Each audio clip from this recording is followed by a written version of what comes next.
자, 오늘은 종료주일인데요. 종료주일은 예수님께서 십자가에 달리시기 위해서 예루살렘으로 입성하시는 그 날이, 그래서 우리가 이제 종료주일이라 그러는데요. 이 종료주일이 무슨 의미냐면 예수님이 과연 어떤 분이신가에 초점을 맞추는 주일이에요. 특히 예수 그리스도가 구원하시는 하나님이시라는 것을 초점을 맞추게 해주는 주일이 종료주일이에요. 그래서 그날 호산나라는 그러한 그 표현을 군중들이 했는데, 그 호산나라는 뜻은 우리를 지금 구원하시는 자, 그런 뜻이에요. 호산나 하는 거는요, 구원하십시오라는, 구원자라는 뜻이에요. 그러니까 예수 그리스도가 우리를 구원해 주시기 위해서 예루살렘으로 입성하시는 날, 이렇게 이제 우리가 이해하시면 되겠어요. 그래서 이제 오늘은 이 요한계시록에서 우리에게 보여주신 아시아의 7교회, 7교회의 편지를 우리가 그동안에 지금 공부하고 있는데요. 앞으로도 계속할 것인데요. 이 속에 나타나신 그 예수 그리스도의 정체성들이 있어요. 이 정체성을 공부하는 이 자체가 종료주일이나 또는 다음 주에 있는 부활주일을 기념하는 거나 똑같아요.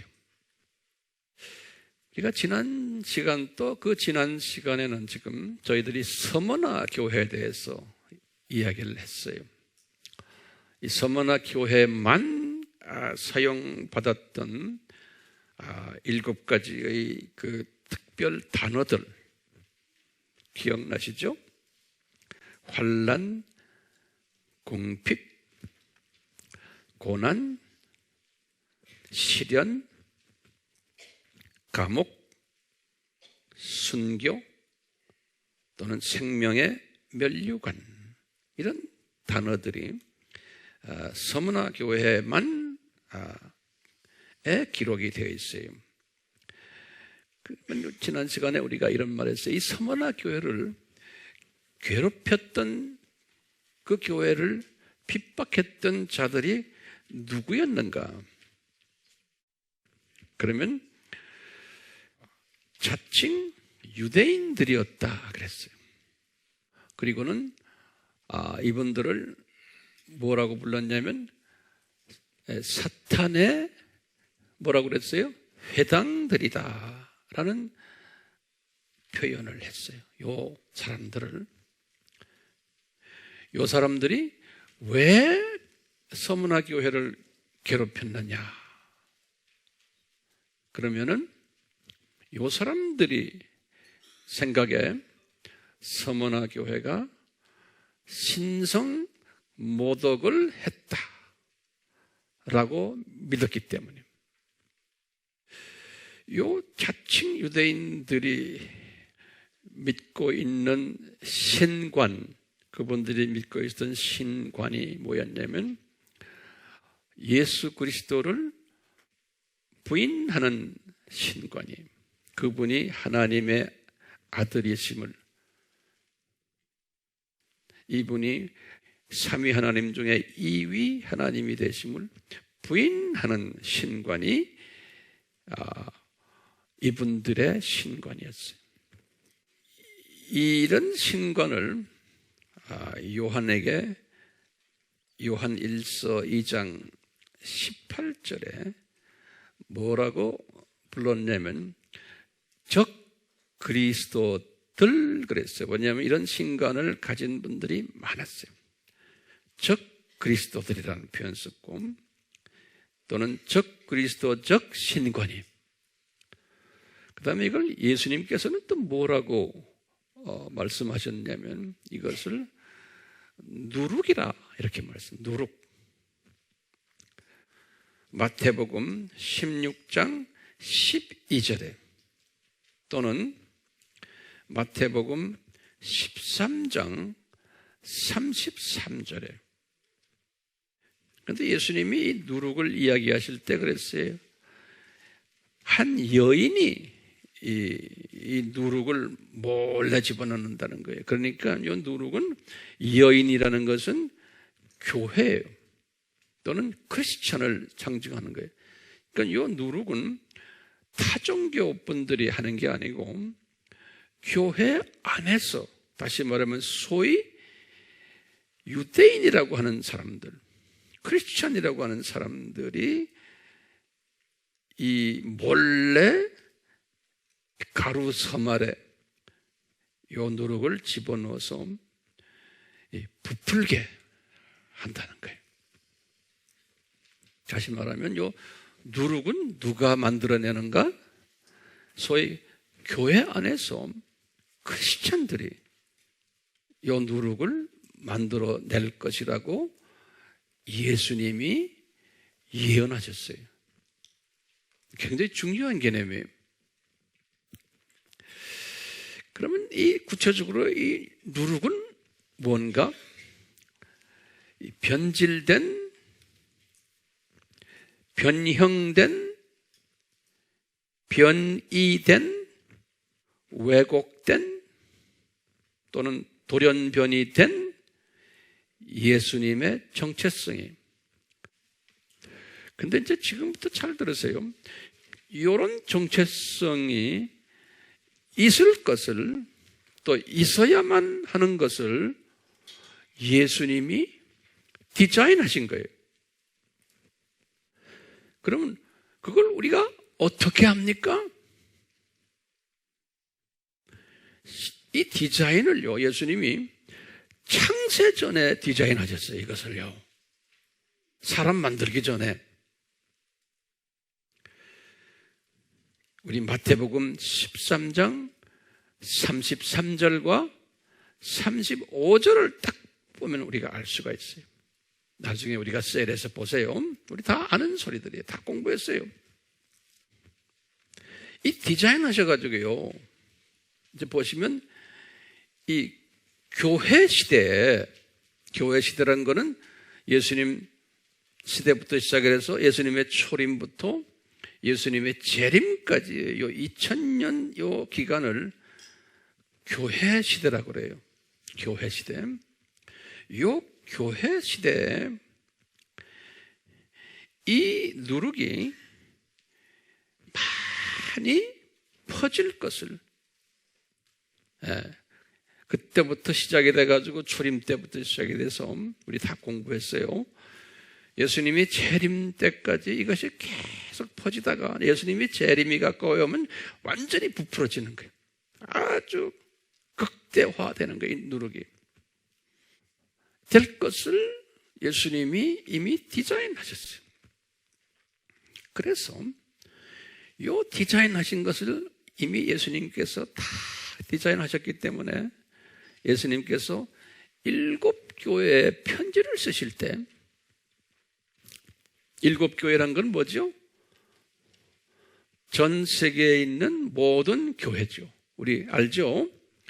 교회 시대에 있는, 전 세계에 있는 모든 교회를 지칭해서 7교회라고 그래요.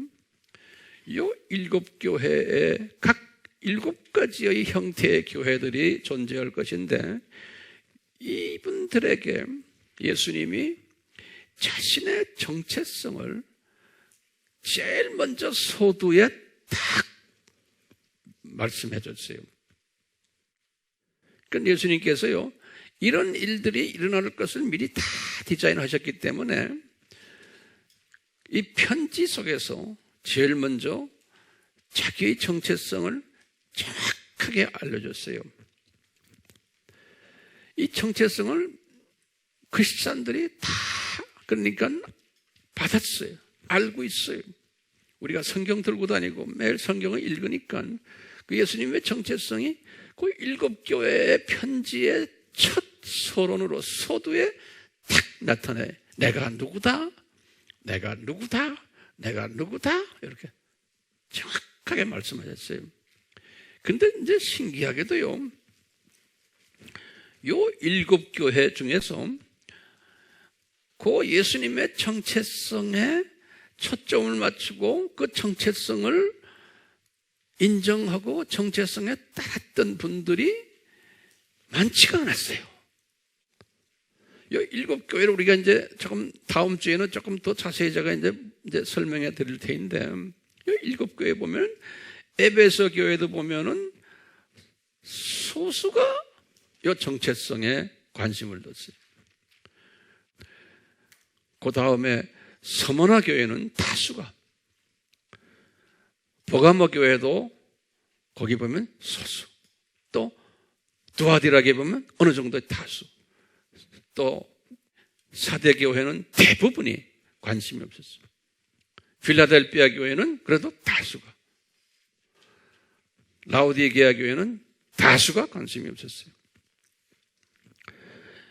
이렇게 7교회 내용을 쫙 보면요, 이미 예수님께서 이것을 요한에게 예언으로 말씀해 준 게 아니에요. 7교회가요, 주후 95년에, 그러니까 교회 시대에 교회들이 이렇게 될 것을 미리 예언하신 건 디자인하신 거예요.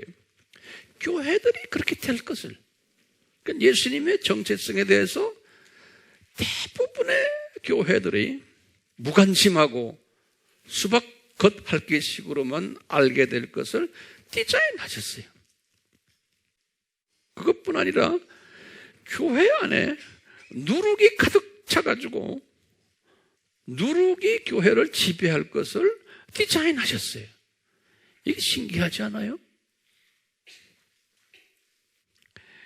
특히 그 디자인하신 누룩을 조금 이렇게 들여다보면요, 누룩의 그 공격하는 분야가 어디냐면 우리 학교, 우리 지금 청정 목적 학교, 이세상 학교의 필수 과목 중에서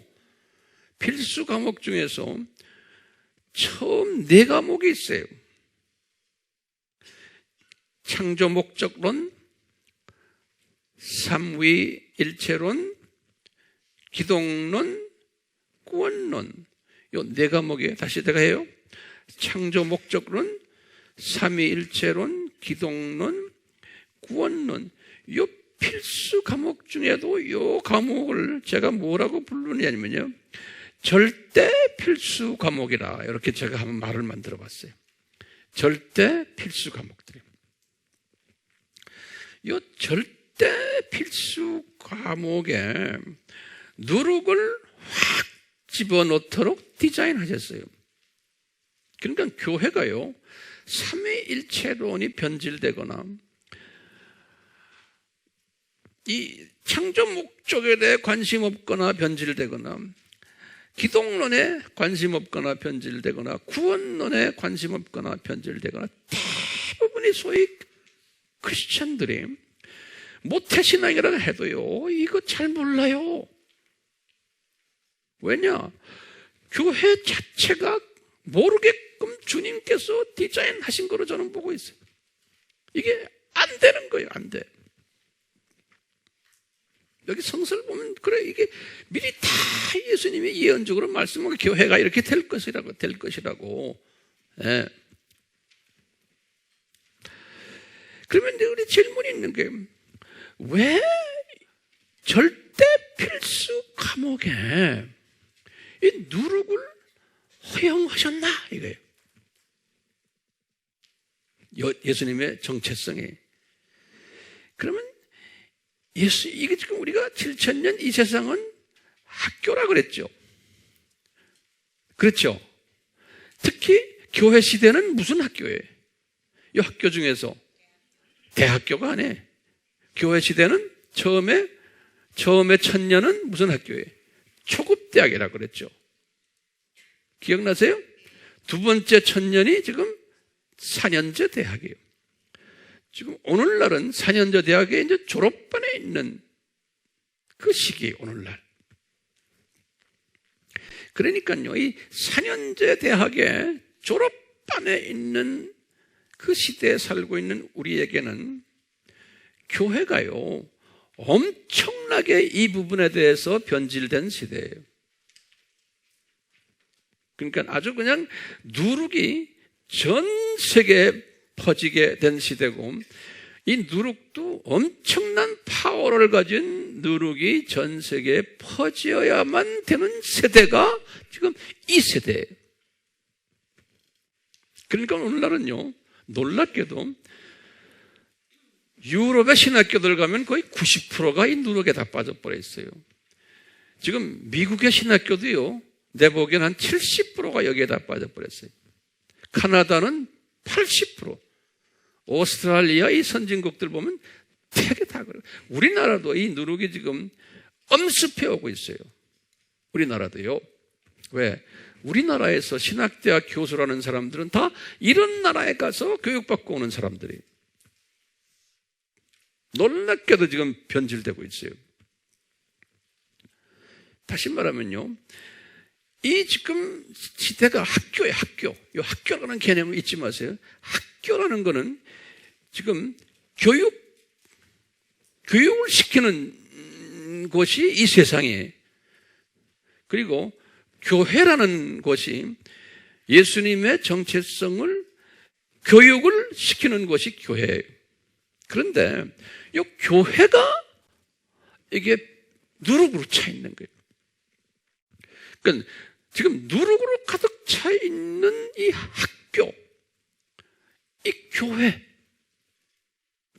왜 이렇게 하셨나? 학교는 학교예요. 다시 말하면요, 학교라는 것은 공부하는 곳이에요. 그렇죠? 지금 이 세상은 창조 목적 학교예요. 그러니까 공부하는 곳이에요. 공부하는 곳인데 누구를 공부하느냐? 예수님의 정체성을 공부하는 곳이라고 봐도 과언이 아닌데, 요 예수님의 정체성을 거꾸로 변질된 왜곡된 정체성을 가르치는 학교로 바꿔버리는 거예요. 지금 이 학교들이 이걸 보면 제가 이런 단어를 쓰고 싶어요. 역기능 교육 방법이라. 다시 말하면요, 예수님께서 순기능인 예수님의 정체성을 역기능을 만들어가지고, 누룩을 만들어가지고 순기능의 절대성을 가르치기 위해서인 거예요. 이 절대 필수 과목에 누룩을 집어넣어야만 돼요. 그렇기 때문에. 네. 이 절대 필수 과목에 누룩을 집어넣으면, 이 누룩을 집어넣는 그 존재가 누굽니까? 제일 높은 놈이? 그러면 누구예요? 이 학교 시스템에서 교감이에요. 교감하고 또 누구예요? 나쁜 교사들이. 그들에 의해서 지금 이 누룩을 집어넣고 있어요. 이 역기능 교육 방법이에요. 하나님이 디자인하신 역기능 교육 방법이에요. 그 어떻게 집어넣나요? 역기능을 하기 위해서 어떻게 집어넣어요? 몰래 집어넣어요. 서서히 집어넣어요. 그러니까 아무도 몰라요. 교인들도 몰라요. 그러니까 이 예수님을 공격하는 이 자유주의적인 이런 신학을 가르치는 거 보면요, 서서히 집어넣어요. 몰라요, 사람들이. 아무도 모르게끔. 왜? 예수님이 누룩을 하실 때 그렇게 한다라고 예수님께서 창세전에 디자인하셨다고 그랬어요. 이게 좀 미스터리예요. 그럼 언제까지 이것이 계속해서 퍼지나? 빵 전체가 부풀 때까지예요. 이 말은 뭐예요? 전 세계 교회가, 아시아의 7교회들이에요. 전 세계 교회가 이 누룩으로 꽉 차 있을 때까지 이 교육의 대상이 누구예요? 누구한테 가르치려고 지금 이런 누룩을 집어넣어요? 네?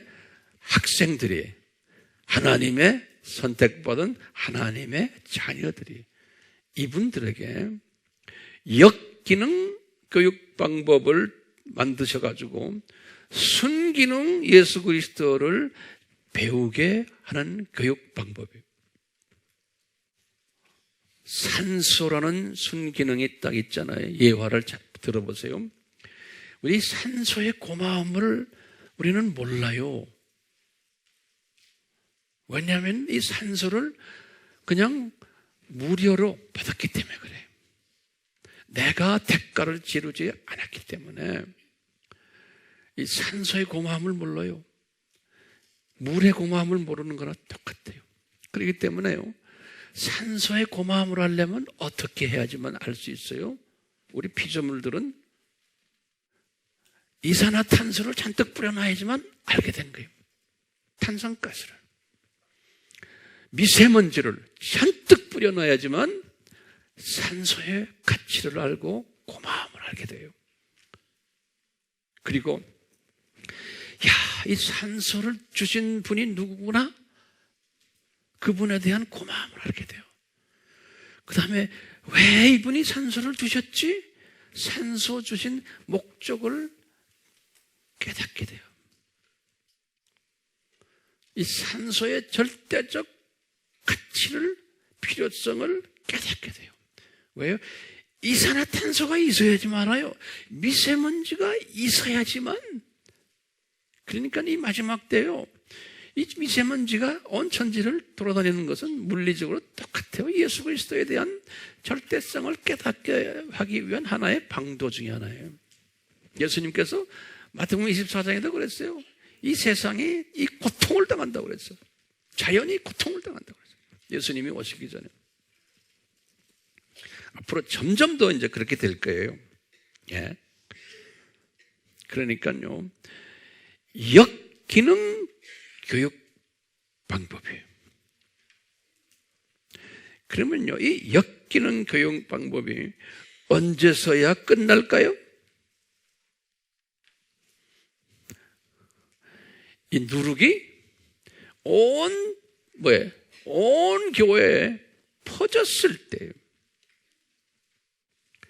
마태복음 13장 33절에 보면요, 온 데 퍼져가지고요, 누룩이. 이제는 하나님의 자녀들이 산소를 갈급하며 고통을 당할 때, 이때를 예수님께서 뭐라고 그러셨냐면요, 산고의 때다 그랬어요. 마태복음 24장 8절에 감남산 설교에서 주후 30년에 이런 말씀을 하셨어요. 또 예수님께서 이것을 또 뭐라고 말씀하시냐면, 종교다원주의가 부풀어 있을 때다 그랬어요. 마태복음 24장 23절에서 28절에 또 예수님께서는 이것을 뭐라고 말씀하셨냐면, 예수님의 나의 재림의 때다 그랬어요. 마태복음 24장 3절에 예수님께서 요한에게는 뭐라고 말씀하셨냐면요, 요한에게는 이것이 마지막 때다 그랬어요. 요한 1서 2장 18절에 주후 85년에 또 이것을 요한에게 뭐라고 그랬냐면, 많은 적그리스도들이 등장할 때다 그랬어요. 많은 적그리스도들이 등장할 때다. 요한 1서 2장 18절에 그 다음에 예수님이 요한에게 하신 말씀이 요한계시록 3장 10절에 이걸 뭐라 그랬냐면, 시험의 때다 그래서 시험의 때, 호라 페이라스모스, 시험의 때다. 그러면서 예수님이 필라델피아 교회에게 뭐라고 그랬어요? 이 시험의 때에 호라죠. 우리 호라라는 말 배웠죠? the hour of the Phaerasmus temptation. 아주 예수님 재림 직전을 이야기할 때 호라라는 단어를 써요. 그 시간에. 언제까지 이것이 이렇게 부풀어진다? 요즘 호라 페이라스모스 요때까지라는 거예요. 그러면 오늘날 지금 우리가 이 호라 페이라스모스 때에 살고 있는데 우리가 지금 눈을 떠서 사방을 보니까 지금 어떤 이 적그리스도의 행태가 우리 주변에서 지금 일어나고 있어요. 갑자기 과거 한 십수년 지금 당장 눈에 우리 막 보이는 게 뭡니까? 예? 종교 다원주의. 자, 그러면 노트에다가 하나하나 넘버 1, 넘버 2에서 적으세요. 내가 중요한 말씀들인데 평소에 많이 들으셨겠지만 이것을 좀 정돈을 해서 종교다원주의의 특색이 뭔가 하나하나 잘 적으시길 바라요. 종교다원주의의 특색이 뭔가 준비됐어요? 넘버 1이 뭐냐면 이것은 이 사상은 기독교인에 의해 만들어진 사상이에요. 소위 이제 유태인들에 의해서 하나님의 자녀들이라고 하는 사람들에 의해서 이건 타종교 사람들이 만들어낸 사상이 아니에요. 중요한 거예요. 거기다 가로 열고 써놓으세요. 타종교 사람들이 만들어낸 사상이 아니에요. 두 번째는요, 이 사상은 만인 구원론 사상을 바탕을 가지고 있어요. 만인 구원론. 모든 사람이 다 구원받는다는 사상이 그것을 만인 구원론이라고 해요. 세 번째는요, 하나님은 사랑이시다라는 사상을 바탕으로 하고 있어요. 가로 열고 요한 1서 4장 16절입니다. 이 단어를 항상 쓰세요. 이분들이. 네 번째로는요, 하나님은 한 분이시다라는 사상이에요. 이것만 하나하나 띄워놓으면 잘못된 게 없어요. 하나님은 한 분이시다.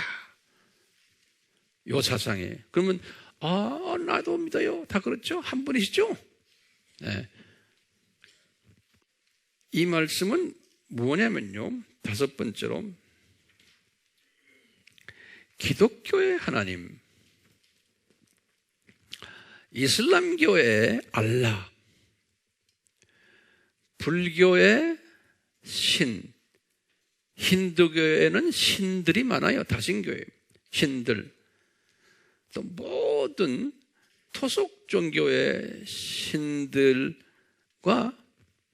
이 모두가 동일한 신이다라고 보는 거예요. 그러니까 기독교의 하나님과 타종교의 모든 신들과 동일하다고 보는 이 견해예요. 그 다음에 여섯 번째로요. 여섯 번째는 이건 중요한 개념이니까 보세요. 이 하나님을 어느 종교나 다 그래요. 어느 종교는 지금 하나님이 동일하다 그랬으니까 여기 그러다 보니까 하나님은 한 분이라는 거예요. 지금 이 종교다원주의 사상을 제가 이야기하는 거예요. 이 하나님을 만나기 위해서는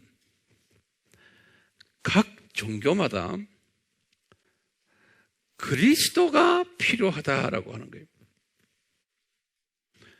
다시 말하면 기독교도 그리스도가 필요하고, 그렇죠? 불교도 그리스도가 필요하고, 다 그리스도가 필요해요. 이 사상이 종교다원주의 사상이고, 이 사상이 크리스찬 신학자들에 의해서 만들어진 거예요. 지금 이 크리스찬 신학자들은 건요, 로마 가톨릭, 정교회, 개신교의 대부분의 교단들 다 해요.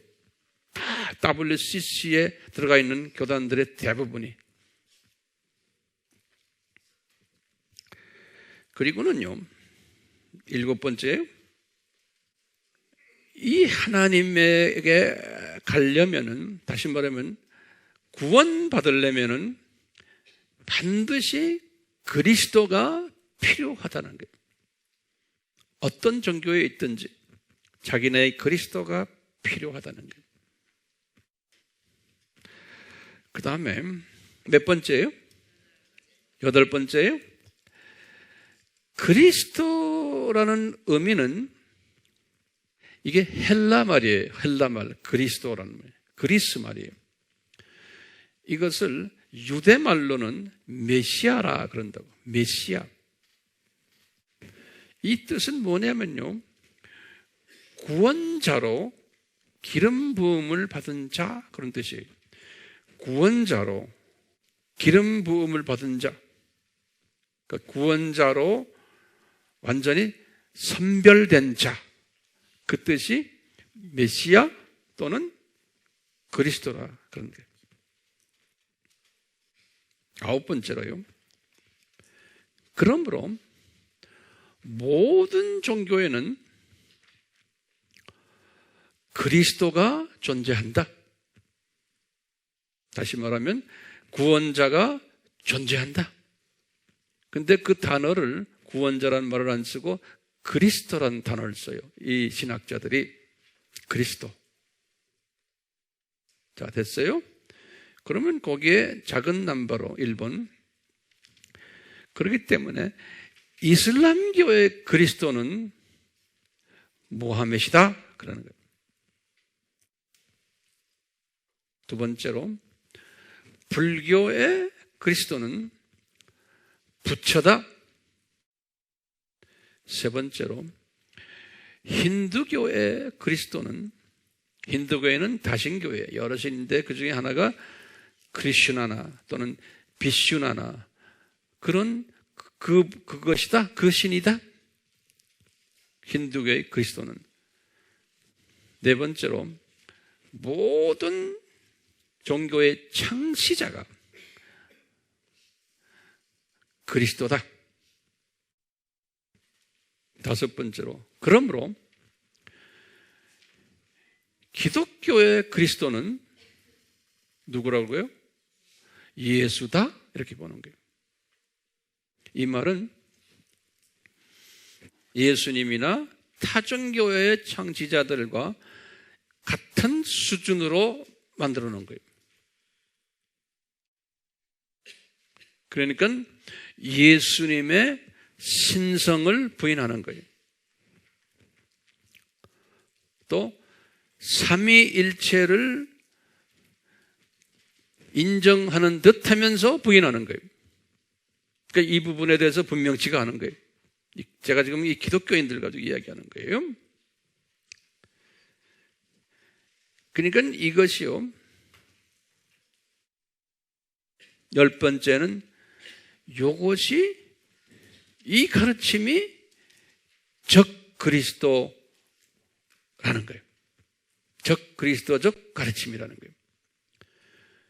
이 가르침이 누룩 가르침이라는 거예요. 그래서 요한 1서 아까 2장 18절에 말세에는 많은 적 그리스도들이 나온다고 그랬어요. 많은 적 그리스도들. 적 그리스도란 뜻 네 가지 드렸죠. 첫 번째가 뭐예요? opposite, 반대하는, 반대 있는 그런 거예요. against가 뭐예요? 두 번째는 반대하는. 세 번째는 in place of, 뭐예요? 대신하여. 네 번째는 뭐예요? 가짜, false. 가짜, false. F-A-L-S-E. false Christ. 가짜 그리스도. 이런 그리스도들이 마지막 때에는 많이 나타난다고 했는데 지금 종교 다원주의가 지금 요 말 그대로 지금 나타나는 거 아시겠어요? 이 적그리스도들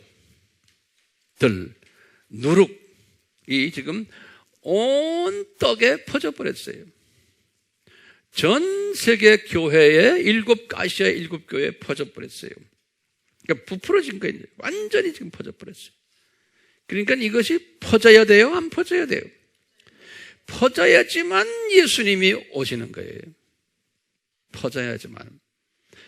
이 대학교, 4년제 대학교가 끝내요. 이 퍼져야지만 되는 거예요. 이건 막을 길이 없고 막아서도 안 돼요. 가만 놔둬야 돼요. 지금 로마 카톨릭 적으세요. 그 다음에 그리스 정교회, 러시아 정교회, 시리아 정교회, 모든 정교회들이 다 이 누룩에 빠져버렸어요. 또 WCC에 있는 대부분의 큰 주류 교단들, 개신교 교단들, 거기다가 지금 오늘날은 또 WEA 복음주의 연맹도 내가 볼 때는 절반 정도가 지금 여기에 가담하고 있어요. 놀랍게도요. 네. 그러니까요, 퍼센테이지로 보면은 약간 전 세계 기독교인의 약간 80% 정도가 이 안에 빠져버렸어요. 이 안에 빠져버렸는데요, 신기하게도요, 우리가 보듯이 에베소 교회 안에도 하나님의 신실한 사람들이 숨겨져 있었고, 그렇죠?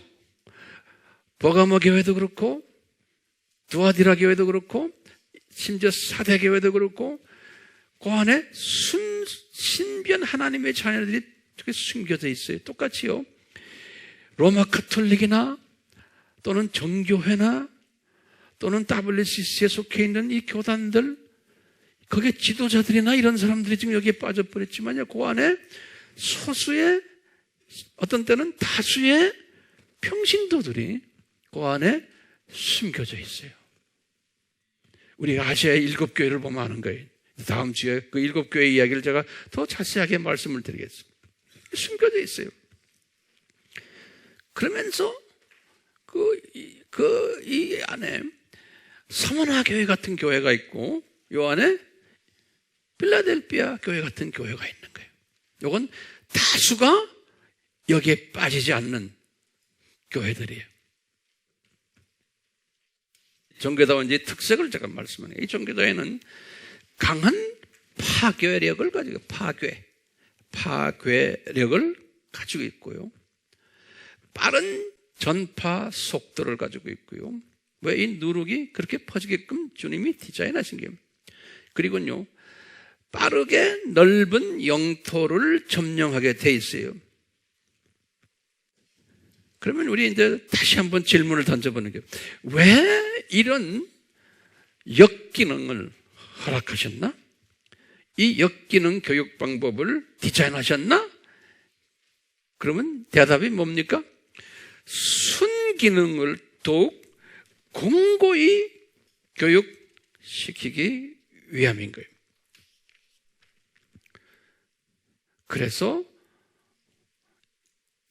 이 7교회 첫 서두에 제일 먼저 이 순기능의 메시지를 집어넣어 주신 거예요. 예수 그리스도의 정체성을.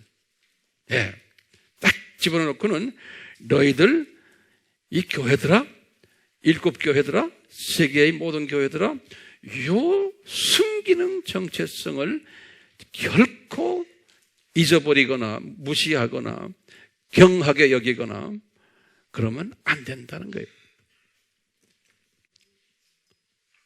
예수님의 순기능을 이야기를 하지 않고 딴 이야기를 하면은 어떤 의미에서는 교회가 아닌 거예요. 왜요? 7교회를 보면 아는 거예요. 7교회를 보면 제일 먼저 그 메시지가 뭡니까? 예수님의 순기능을 제일 먼저 이야기하신 거예요. 자, 그럼 우리가 간단하게 7교회에 가르쳐 주신 순기능을 한번 봅시다. 에베소 교회를 봐요. 에베소 교회는 예수님이 자신의 정체성을 뭐라고 말씀하셨냐면, 지금 이제 오늘부터 이걸 외우셔야 돼요. 그냥 노트 정리하고 듣기만 하고 하면 안 돼요. 이거 이제 죽을 때까지 이 각 교회에 주님이 주신 이 순기능의 본인의 정체성을 이제는 외우시고 묵상하시고 그러셔야 돼요. 성경 한번 열어주세요. 이제 성경 여세요. 에베소 교회 계시록 2장 1절을 보시면 이분의 정체성이에요. 오른손에 7별을 가지시고 7 금촛대 가운데서 거니시는 분, 이렇게 딱 요한에게 예수님이 말씀하셨어요. 나는 오른손에 7별을 가지고 7 금촛대 사이를 다니는 그러한 하나님이다. 그러는 거예요. 그러면 적으세요. 7별은 뭡니까? 그러면 1장 20절에 계시록 7별은 7교회의 사자들이다. 그런 거예요. 사자들. 우리가요, 천사들이란 말이 앙겔로스라고 그래요. 안겔로, 에인저. 헬라 말로는 안겔로스라고 그러는데요. 여기 원어를 들여다보면 앙겔로스라고 되어 있어요. 다시 말하면 천사다. 그런데요, 여기 보면 천사가 두 가지 의미가 있어요. 하나는 실제 천사들이 있고, 두 번째는 뭐냐면 메신저들이래요. 다시 말하면 하나님의 자녀들인데, 우리가 하나님의 자녀인데 하나님의 메시지를 전하는 자들도 한국말로는 그것을 사자라 번역을 했어요. 근데 제가 가지고 있는 킹제임스 한글판에 보면 천사라고 번역했어요. 그건 잘못된 번역이. 킹제임스 한글판 성격이 말씀 보존학회에서 한다고 했는데, 제가 이렇게 보면 한국말 번역이 잘못된 게 많아요. 그런데 자기네가 최고라고 그랬대요. 아니, 잘못됐어요. 자, 7별이라는 것은요, 뭐라고 그랬어요? 이 에베소 교회 7이니까 7교회예요. 그렇죠? 그러니까 이거 말은 뭐냐? 전 세계 교회예요. 교단과 관계없이 로마 카톨릭이나 종교회나 개신교들이나 이 교회에 사자들이에요. 사자들. 다시 말하면 이 교계의 최고 높은 사람부터 시작해서 제일 책임 있는 지도자들을 이야기할 때 이분들이 받아가지고 메시지를 전하는 사람들이에요. 메신저들이에요. 이 사자들이라는 거예요. 전 세계 교회의 사자들 또는 지도자들, 이렇게 표현하면 돼요. 오른손에 이분들을 딱 쥐고 계신 분이 누구라는 거예요? 예수님이라는 거예요. 그러니까요, 지금 바티칸의 암흑에, 각 교단의 암흑에 어디 유명한 사람들, 지도자급들 사람들은 누구 장중에 있다는 거예요? 예수님의 장중에 있다는 거예요. 그뿐 아니라 7 촛대 가운데에서 거느리시는 분이, 7 촛대는 똑같이 계시록 1장 20절에 보면 7 교회라 그랬어요. 그러니까 7 교회는 세계 교회예요. 그렇죠? 이 세계 교회 가운데를 거느리시는 분이 누구라는 거예요? 예수님이라는 거예요. 이렇게 지금 종교다원주의로 꽉 차 있는 이것도 관리하시며 이것도 손에 쥐고 계신 분이, 이런 교회를 드나드시는 분이 누구라는 거예요? 예수님이라는 거예요. 예수님이 팔짱 끼시고 가만히 앉아 계신 분이 아니에요. 이 모든 잡다한 누룩이 꽉 차 있는 이 교회 지도자들과 그 지도자들을 예수님이 오른손에 딱 쥐고 있다는 거예요. 이놈의 새끼들 이런 거예요. 나중에 어딜 가요? 이 새끼들이, 제가 죄송합니다 이런 말 써서 어디 갈까 빤히 알죠? 예? 그것도 탁 이분이 예수님이 지고 계시다는. 그러니까 항상 묵상을 해요. 저는 이걸 많이 묵상해요. 바티칸의 암흑에도 예수님 딱 지고 계시구나. 지금 종교 다원주의를 이야기하는 모든 이 교계의 지도자들, WCC 또는 WEA 이런 사람들 제가 이렇게 보면서 그래요. 주님이 딱 지고 계시구나. 오른팔에 딱 지고 계시구나. 주님이 이 역기능을 통해서, 저분들의 역기능을 통해서 순기능을 더 강화시키기 위해서 주님이 이분들을 이렇게 사용하시는구나. 그리고는 나중에 던져버리시는구나. 이것이 눈에 보이는 거예요. 그러니까 저는 항상 이렇게 묵상을 해요. 주님, 묵상을 할 때 뭘 묵상해요? 요 에베소 교회 말씀하시는 지금 2장 1절의 예수님의 정체성을 묵상하는 거예요. 이 묵상을 하고 있으면 예수님이 이 묵상하는 사람을 얼마나 이뻐하시겠어요? 아멘?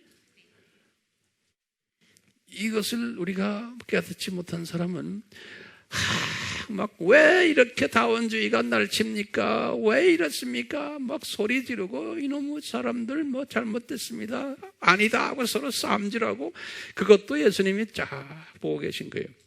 근데 우리는 그 싸움에 끼지 말고 더 올라가서 독수리가 창공에 올라간 자를 딱 보는 거예요. 이건 당연히 일어나야 되는 일들이구나. 예수님의 재림이 가까웠구나. 그러면 그것만 가까웠구나. 그것만 알고 있으면 안 되죠. 뭐 해야 돼요? 이분의 재림에 전에 내가 할 일이 뭔지를 알고 있잖아요, 우리가요. 그러니까 재림에 준비하는 일에 내가 박차를 가야지. 거기까지 내 마음이 가는 거예요. 구체적으로 박차를 가하는 방법까지 주님이 여러분들에게 다 지금 보여주고 있는데, 그런데 안 끼는 사람은 바본 거예요. 복 없는 사람이에요. 복 없는 사람. 두 번째 봅시다. 서문화 교회에 뭐라 말씀하셨나? 2장 8절에 보시면 예수님이 서문화 교회에 이런 말씀하세요. 나는 처음과 마지막이요, 죽었으나 살아 있는 분이다 라고 말씀하시는 거예요. 우리 다 알죠? 이거 처음과 마지막이요 하면서 딱 하면서 묵상하는 거예요. 이 처음이라는 거는 창세전 처음을 이야기하는 게 아니에요. 이 세상 7,000년의 처음에, 이 세상 7,000년을 만드신 분이고 인간 역사를 만드신 분이 알파 되시는 예수님이, 그리고는 이 세상 7,000년을 마무리하시는 분이 오메가 예수님이세요. 심판 때까지. 그러니까 예수님 알파와 오메가 되시죠. 그러면은 묵상하는 거, 이분이 아담 타락부터 심판까지의 이 모든 역사를 이분이 창중에 지고 계시구나. 이 안에서 일어나는 모든 교회들의 이야기들, 이 예수님이 역사의 주인이시구나. 그러면서 서문화 교회, 당신들 지금 어렵지? 그렇지만 나도 죽었다가 부활한, 그래서 영원히 지금 살고 있는 존재란다. 그러면서 위로를 해주시는 거예요. 예수님이 고통받는 주님의 백성들에게 너희들 죽어야 된단다. 나처럼 한 알에 죽은 씨가 되어야 된단다. 그렇지만 나도 그렇게 했는데 부활해서 엄청난 생명 살리는 일을 했단다. 이것을 보여주시면서 서문화 교회를 위로하시는 거예요. 보가모 교회에게도 똑같아요. 보가모 교회도 2장 12절에 날카로운 양날 가진 칼을 가지신 분, 이 날카로운 이 양날 달린 칼을 가지신 분 하면 요 칼을 가지신 분 요것이 뭡니까? 하나님의 말씀을 이야기할 때 항상 요 단어를 써요. 성서에서는요. 예수님도 마찬가지예요. 그러니까 하나님의 말씀을, 그러니까 이분이 말씀의 주체가 되시는 분이에요. 이분이 이 세상에 살고 있는 하나님의 자녀들에게 말씀으로, 신구약의 말씀으로서 우리에게 자기의 모든 정체성을 가르쳐 주셨어요. 그래서 우리가 이 말씀이 곧 예수님이다. 요한복음 1장 1절에 그랬잖아요. 그래서 이 예수님의 이 말씀이라는 것은 두 가지 뜻이 거기에 적혀 있어요. 하나는 뭐냐면 이 말씀을 내가 먹으면은 영의 양식이에요. 영의 양식, 이 말씀을 내가 먹으면은 내가 영적으로 이 영양소가 퍼지면서 에너지가 퍼지면서 영적으로 내가 아주 성장하고 영적으로 영의 눈이 더 떠지고 영의 귀가 열리고 영적 파워가 생기는 거죠. 이 말씀을 듣기만 하면 안 되고 말씀을 잡수시면은. 두 번째 이 말씀의 그 중요성이 지금 여기에 예수님이 그랬어요. 양날 달린 칼이라는 거예요. 이것은 이 칼이, 조그만 칼에 양날 달린 칼이 많은 거예요. 내 입에서 그 칼을 먹었으면 막 나오는 거예요. 그 파워예요. 말씀의 파워예요. 어두움이 쫓겨나고 우리 속에 쓴뿌리들이 쫓겨나고. 그러니까 저의 바람도요, 제가 지금 단에 서서 여러분들에게 이 말씀을 전할 때 내 속에서 양날 달린 칼이 탁 퍼지면서 여러분들에게 가면서 여러분들의 마음을 건드리고 쓴뿌리 잘라내고 하는 그 역사를 하기를 제가 간구하나요? 네? 그러니까 예수님께서 내가 누군지 아느냐? 지금 이 버가마 교회에 나는 말씀이다. 말씀의 두 기능이 뭡니까? 영양소 주는 거하고 그 다음에 말씀에 파워 주는 요 양날 달린 칼이 되는 거예요. 무섭죠? 그러니까 이 말씀이. 네 번째 두아디라 교회에는요, 예수님이 이런 말씀하셨어요. 나는 불꽃 같은 눈을 가졌고 빛나는 녹 같은 발을 가진 존재인데 나는 하나님의 아들이다 그러시는 거예요. 여기 보면은 이 형용사를, 두 형용사를 쓰셨어요. 나는 불꽃 같은 눈을 가진 존재다 그러는 거예요. 예수님께서요, 이건 뭐냐면 이분의 눈이 불꽃 같다는 말은 전지하신 분이에요. 전지하신 분. 이분의 눈을 딱 보면은 공의의 눈이에요. 어둠이 쫓겨나고 심판주의 모습이 그 눈에 있는 거예요. 이 사탄이 쫓겨나는 그분의 눈만 보면, 여기에다가 이분의 발을 보니까요, 놋이에요. 놋. 빛나는 놋이에요. 다시 말하면 단단한 발이에요.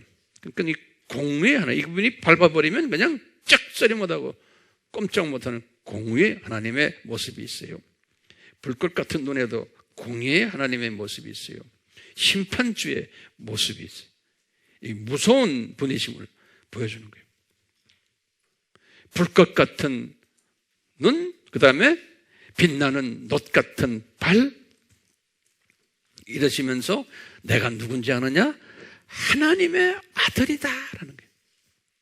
이 중요한 말이죠. 우리가 휴이오스라는 단어 우리 썼죠? 기독론에서.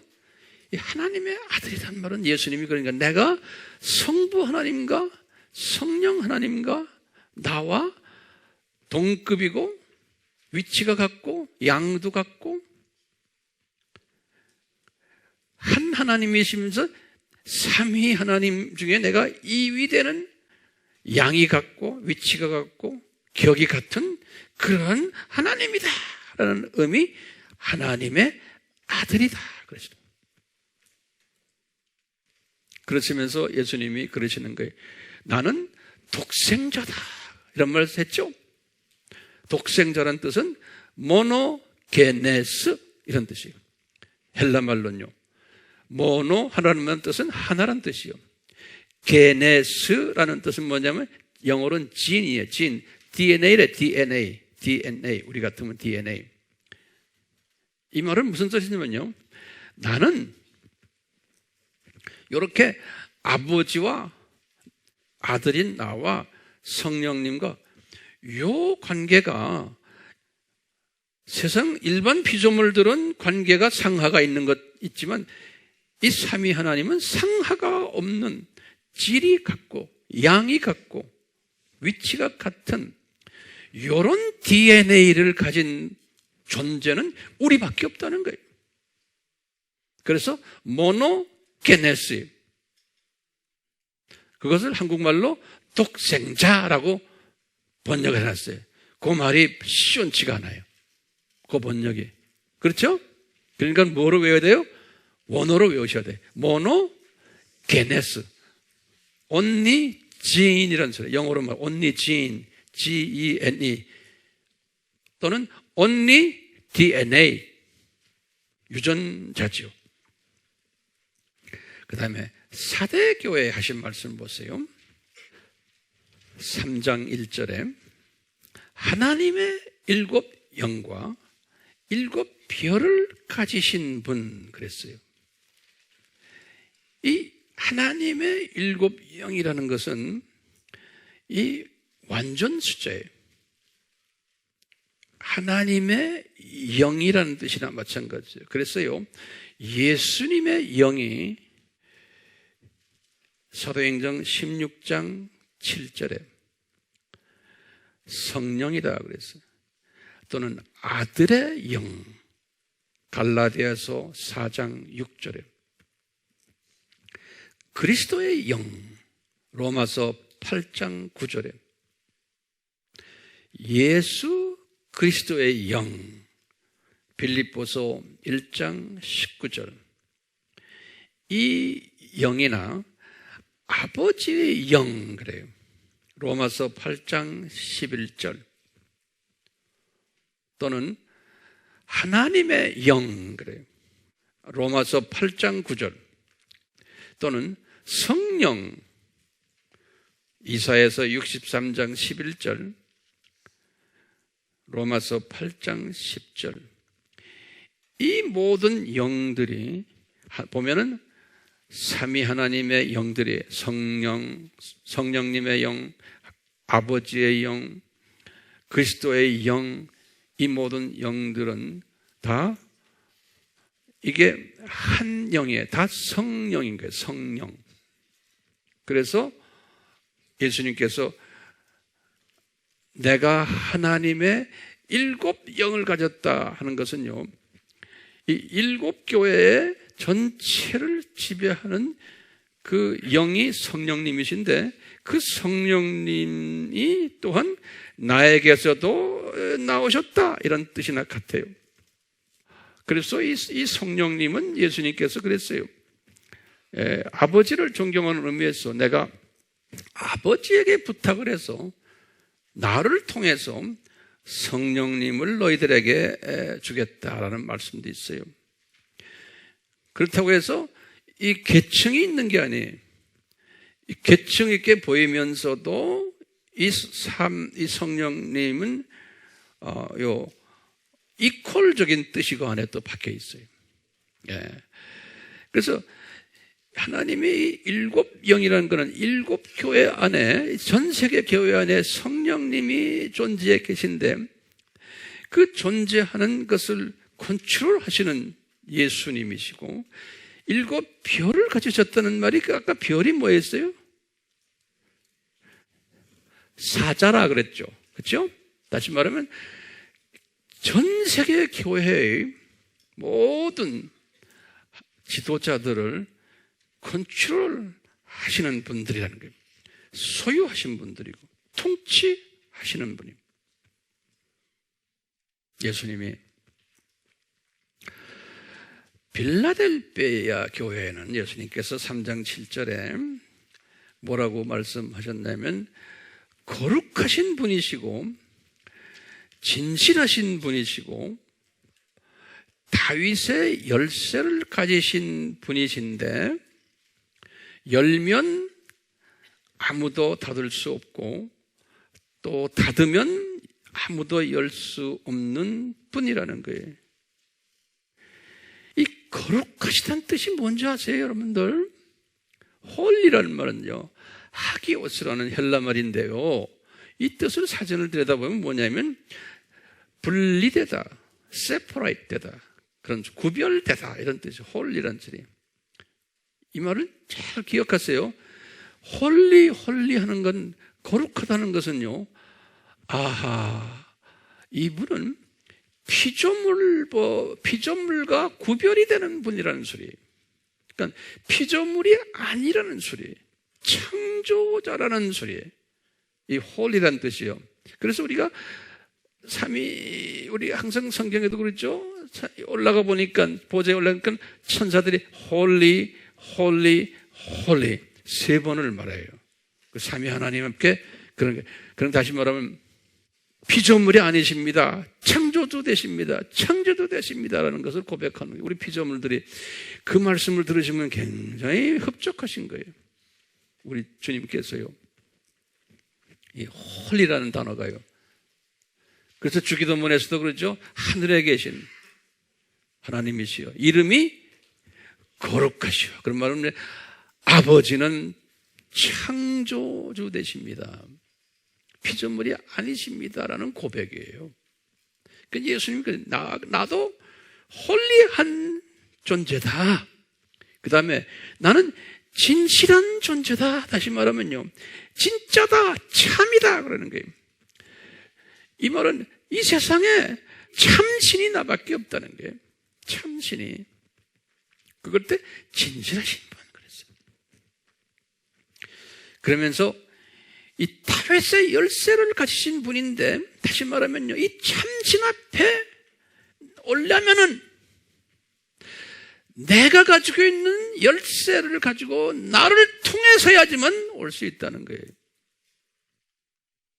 그래서 예수님이 나는 길이요, 진리요, 생명이다. 요한복음 14장 6절에 그랬죠. 그러니까 예수님을 통해서만 구원이 있다는 거예요. 그분이 천국 열쇠를 가지고 계신 분이라고 예수님이 스스로 말씀하시는 거예요. 스스로. 그리고는 마지막으로 라오디기아 교회에 예수님이 정체성을 이렇게 말씀하세요. 아멘이요, 신실하고 진실한 증인이시며 하나님의 창조의 근본이신 이라는 거예요. 여기 보면요, 기가 막힌 말씀을 하세요. 우리가 보통 아멘 하는 단어 있잖아요. 제가 성경 구절 하나 드릴게요. 이거 꼭 외워두세요. 아멘이라는 단어는요, 이게 유대인 쓰는 말, 유대인 말이에요. 히브리 말인데요. 이사야서 65장 16절에, 이사야서 65장 16절에 보면요,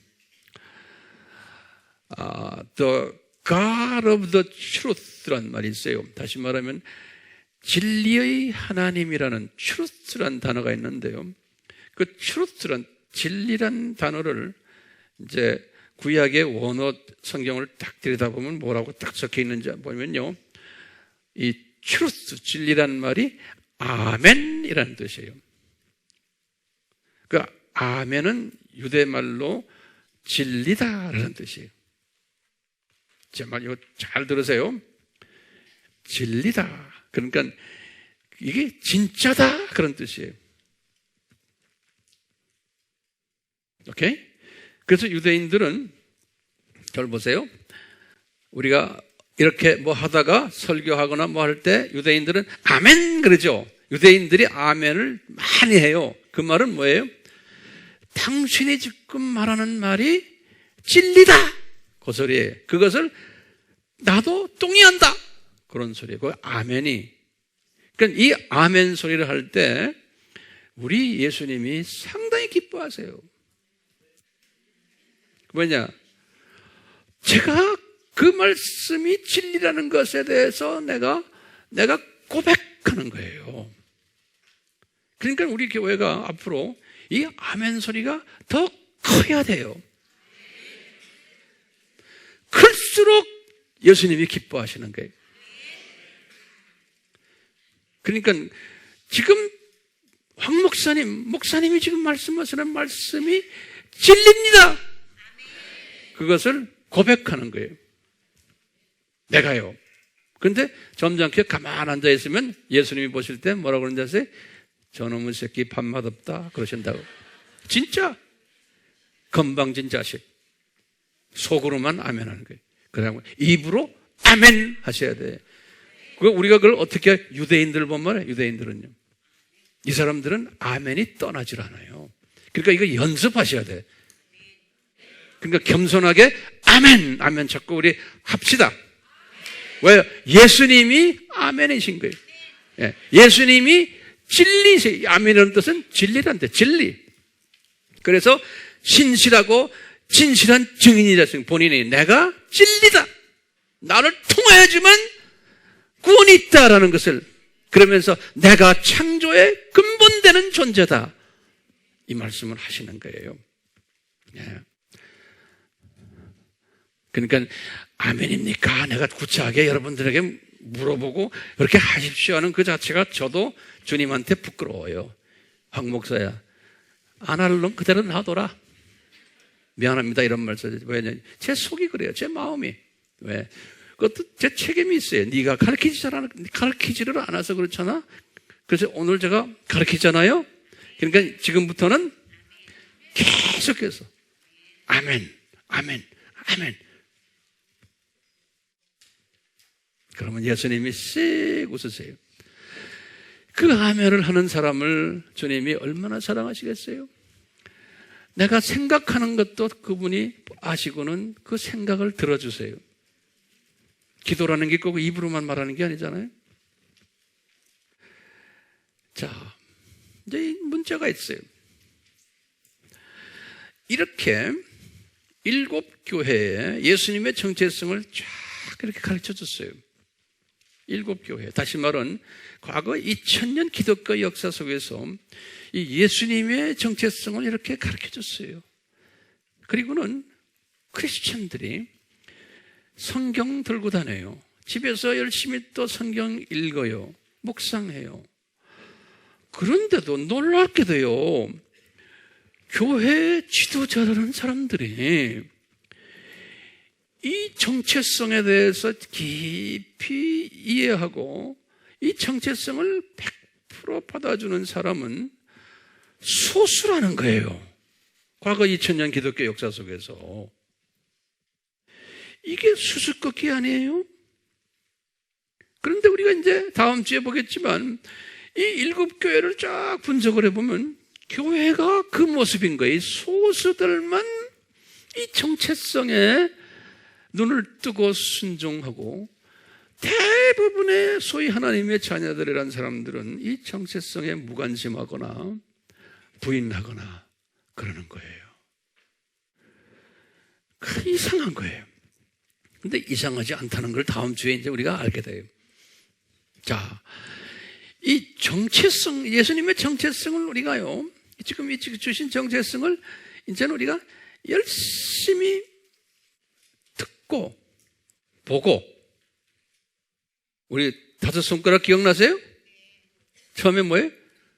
듣고, 귀로, 눈으로 보고, 그 다음에 뭐예요? 손으로 쓰고, 그 다음에 뭐예요? 공부하고, 공부는 뜻을 깨닫는 거예요. 그 다음에 암기하고, 그리고는 그것을 내가 이제 소화해가지고 그것을 내가 삶에 적용하는 거예요. 네. 그러니까 이 예수님의 이 타이틀, 이름이 그 이름 속에 이 예수님의 마음이 들어있어요. 그 속에 창조의 목적이 들어있어요. 그 속에 이분의 뜻이 숨겨져 있어요. 이분의 속성이 숨겨져 있어요. 이분의 권위가 숨겨져 있어요. 이분의 거룩성이, 위대하심이, 거기에다 이분이 나를 향한 이분의 기대가 숨겨져 있어요. 나에게 기대하는 것이 그 이름 속에다. 그러니까 그냥 단지 우리가 부르는 하나의 도구가 아니에요. 편의상 주어진 그냥 콜링하는, 부르는 이름이 아니에요. 참 신기한 게요, 이 이름을 7교회에 다 주셨어요. 7교회 지도자들이 다 받았어요. 열심히 설교하고 성경 공부하고 듣고 암기하고 다 하는데도요, 또 신학교에서도 가르치고 목회자들이 설교도 하고, 그래서 목회학 박사도 받고 신학 박사 받고 유명한 분들 다 됐는데, 이분들이 교회에 보낸 이 7 예수님의 정체성을 소중하게 생각 안 하고 다원주의로 다 바꿔줘 버린 것, 이게 왜 그럴까요? 제가 다음 주에 설명할 거예요. 그런데 오늘은 거기에 대한 해답을 하나 우리 받아가지고 가요. 그 해답이 뭐겠어요? 여러분들 아시잖아요. 그 해답이 뭐예요? 은혜가 없는 거예요. 이것은 은혜가 이분에게 임하지를 않았기 때문에, 은혜는 내가 태어나기 전 어머니의 태에서 형성되기 전에 이미 주어진 것이에요. 그리고는 예레미야서 1장 5절에 봐도 내가 이런 사람이 될 것을 예지하신 거예요. 그리고는 예정하시고 때가 되어서 이런 사람으로 부르시고 인치시고 성령님의 감동을 주셔서 성령님의 이끄셔서 이 믿음의 시련을 허락하시고 아픈 시험의 때에 나를 지키도록 하신 것뿐이에요. 그러니까 은혜가 있어야 되는 거예요. 이 시험의 때 다원주의에 빠지지 않도록 빌라델비아 교회처럼 지킴을 받아야 되는 거예요. 예. 그러니까 우리 주변에 지금요, 많은 분들이 이 지킴을 받지 못한 분들이 주변에 많이 보이는 거예요. 열심인데도 뭐 신학 박사고 뭐 유명 목사고 뭐 유명 하는데 이 잡소리 하는 사람들, 왜 그럴까요? 그분이 태어나기 전 은혜를 주님이 주지 않았던 거예요. 어떤 분들은 잘 나가다가 말년에 이 잡소리를 하는 목사들이 많아요. 왜 그럴까요? 그분을 그렇게 사용하시고는 나중에는 망하게 만드시는 거예요. 왜? 처음부터 은혜가 없었기 때문에. 특히 유명 목사들이 이런 짓을 하면 많은 사람들을 실족시키는 일을 하게 돼 있어요. 그러면 연자맷돌을 메고 물에 빠져 죽게 돼 있는 거예요. 그게 은혜가 이분이 어머니의 태에 있기 전에 내려주지 않았기 때문에. 그렇게밖에 우리가 이해할 수 없는 거예요. 그렇기 때문에 이 은혜를 받은 우리들은 이런 주변의 사람들을 볼 때 절대로 비평하면 안 돼요. 절대로 비평하지 마세요. 비난하면 안 돼요. 불쌍히 여겨야 돼요. 우리가 주님 저분 이렇게 해서 많은 주님 일을 해왔고 많은 사람들을 구원시켰는데 저분 주님 주권적으로 은혜를 베푸셔서 이 시험의 때 저분이 실족하지 않도록 주님께서 인도해 주십시오 라고 우리가 기도해 드릴 수가 있죠. 또 나에게도 주님이 은혜를 베풀어 주셔서 제가 변질되지 않도록 주님 저를 붙잡아 주시옵소서. 그러기 위해서는 뭘 해야 돼요? 오늘 주신 7 교회에 주신 예수님의 정체성, 이 정체성을 항상 뜻을 공부하고 암기하고 묵상하고 그 다음에는 어떻게 해야 돼요?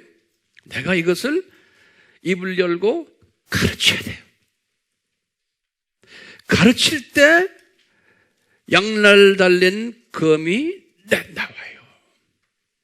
나눌 때 어떤 사람은 말주변이 없어서 못하면은 이 말주변에 있는 사람들이 하도록 뒤에서 도우세요. 물질로 도우시고 기도로 도우시고 그래서 동력하셔야 돼요. 우리가 지금 아바 팀도 그래서 하는 거예요. 우리가 지금 하우스처치도 마찬가지. 하우스처치나 아바에서 궁극적으로 우리가 지금 공부하는 게 뭡니까? 예수님의 정체성이에요. 우리가 이렇게 할 때요, 우리를 통해서, 나를 통해서 주변의 분들이 이 다원주의의 정체성을 깨닫게 하고 거기에 빠지지 않게 해주시고, 그 다음에 이 시대가 예수님의 이 시험의 때라는 것을 알고 예수님의 재림에 준비하는 사람들이 여기저기에서 많이 나오게 할 때 우리 예수님이 얼마나 여러분들을 보고 기뻐하시고 웃으시겠어요? 응? 예수님이 행복을 느끼시는 거예요. 나를 통해서. 그리고 나를 통해서 지금 우리가 섬기는 지금 NK들, 한족들, 조선족들, 고려인들, 일본의 교포들, 나를 통해서 저분들이 눈을 뜨는 걸 보고 이 시대를 분별하는 분별력을 가지고 다원주의가 이것이 있어야 되지만 우리는 거기에 빠지면 안 된다는 것을 깨달을 때 그분들이 얼마나 행복해지겠어요. 그러면서 이분들이 얼마나 예수님을 사랑하게 되겠어요. 그러면 누가 기뻐하겠어요? 예수님이 기뻐하는데 예수님이 야 아미 식구들아 니네들 때문에 이런 일이 벌어지는구나. 고맙다. 내가 딴 족속들, 딴 분들보다도 너희들 더 이쁘다. 그 이쁨을 받으면은 예수님이 영광 받으신다. 그러죠. 그분이 영광을 받으세요. 나중에 우리가 이제 이 세상을 떠날 때 이분이 우리를 영접하시면서 엄청난 지도자 위치에 올려놓으실 거예요. 그렇기 때문에요, 이런 데 초점을 맞춰서 주님을 섬기는 자는 장례식 때 죽기 전에 얼마나 기쁨으로 주님 앞에 갈 수 있어요? 주님이 우리를 데려가기 전에는 벌써 이런 사람은 벌써 얼굴 색깔이 달라요. 그리고 이런 부모님이 주님 앞에 가실 때 자손들이 어머니 아버지의 모습을 보고는 그 자손들이 그 모습을 또 따라오게 돼 있어요. 지금은 안 그런 것 같이 보이지만 때가 되면은 그 후손들은 부모님을 따라오게 돼 있어요. 저는 그건 확실히 믿어요. 그게 복 있는 가정인 거예요. 이곳에 계신 예수님, 저희들의 고백이 예수님 앞에 연락되게 하시고 예수님께서 빌라델비아 교회에 주셨던 그 약속의 언약의 말씀이 우리 모두에게 적용되도록 은혜 베풀어 주시옵소서. 지금 이 시간은 우리 예수 그리스도의 무한하신 은혜와 하나님 아버지의 극진하신 사랑하심과 성령님의 끊임없이 가르쳐 주심과 깨닫게 하심과 순종케 하심이 우리를 떠나지 않기를 축원하옵나이다. 아멘.